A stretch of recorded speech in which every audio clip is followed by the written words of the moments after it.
मैं आज जिस बात को लेकर चलना चाहता हूं, मैं अभी अपने सारे अलग अलग विभागों के बारे में बात हुई, यद्यपि ये बात सही है कि एजेंडे को बात करी। मैं आपके बीच गर्व से कह सकता हूं कि भारतीय जनता पार्टी का संकल्प पत्र यह हमारे लिए अपनी पवित्र धर्म ग्रंथ की तरह है, ये गीता रामायण की तरह है। एक एक अक्षर से 5 साल तक हम अपने इस एजेंडे को लेकर आए सरकार बनाने के लिए। 1 महीने की सरकार के लिए नहीं है, ना 13 महीने की सरकार के लिए। और हम और आप 5 साल बाद बात करेंगे कि आप और हमने जो निर्णय किए थे, अपने संकल्प पत्र को लेकर आगे बढ़े थे, तो हम किस रूप में आगे बढ़े। मैं आज आपके लिए खास करके 2-3 चीजें आपके सामने बताना चाहूंगा कि राज्य सरकार होती है मूलभूत सुविधाओं के लिए, उस पर भी हम काम कर रहे हैं। लेकिन सरकार अपने प्रदेश का मान, देश का मान और भारतीय सनातन संस्कृति का मान दुनिया में बढ़े, इसके लिए भी काम करने की आवश्यकता है। और मुझे इस बात की प्रसन्नता है, ऐसे कई विषयों को लेकर के जब से हमारी सरकार बनी है, ऐसे कई एजेंडों को लेकर हम आगे चल रहे हैं। आपकी जानकारी के लिए बताएं, आज से 300 साल पहले तक दुनिया में भारत का टाइम स्टैंडर्ड दुनिया में माना जाता था।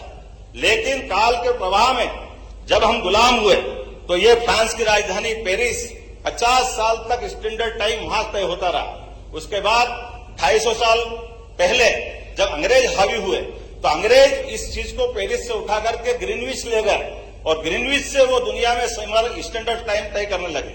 अब ये आप अंदाज लगा लें, कहने के लिए हम पूर्व के देश है, वो पश्चिम के देश है, और ये जो समय की गणना का केंद्र है, आप कभी अंदाज लगा लो आज भी कितनी बड़ी विसंगति है। आप उमंग भाई बताइए, यहां दुनिया में 2 प्रकार के ही प्राणी पाए जाते हैं। एक प्राणी जो सूर्यास्त से अपनी दिनचर्या चालू करते और अपने सूर्यास्त के बाद अपने सूर्योदय से चालू करते, सूर्यास्त में खत्म करते। दूसरे प्राणी रात्रि या निशाचर वाले हैं। लेकिन मध्य रात्रि में कौन से प्राणी अपनी दिनचर्या चालू करते हैं? ये मध्य रात्रि में 12 बजे दिन बदलेगा, इसका कौन सा स्टैंडर्ड, ये कौन सा पैमाना है? लेकिन ये वो पैमाना है जिस पैमाने को मैं थोड़ा सा आपके सामने बताना चाहूंगा। ये वो पैमाना है जिसके माध्यम से भारतीय संस्कृति को लज्जित करने का प्रयास किया। मैं अभी अपने विषय पे आ रहा हूं भैया, अभी खत्म नहीं कर रहा हूं। आपको भी मौका दूंगा, आप अपने आंखों से जाके देखना।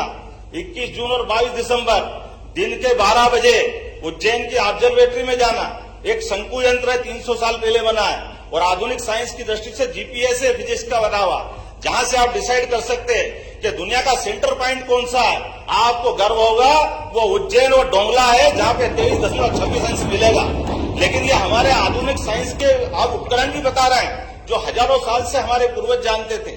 ऐसे गौरवशाली चीज को हम विस्मृत करके केवल पश्चिमानुकरण जो करने लगे, उस काल के प्रवाह के चक्र को बदलते हुए उस ऐसे रहस्यों को भी सबके सामने लाने का काम हमारी सरकार कर रही है।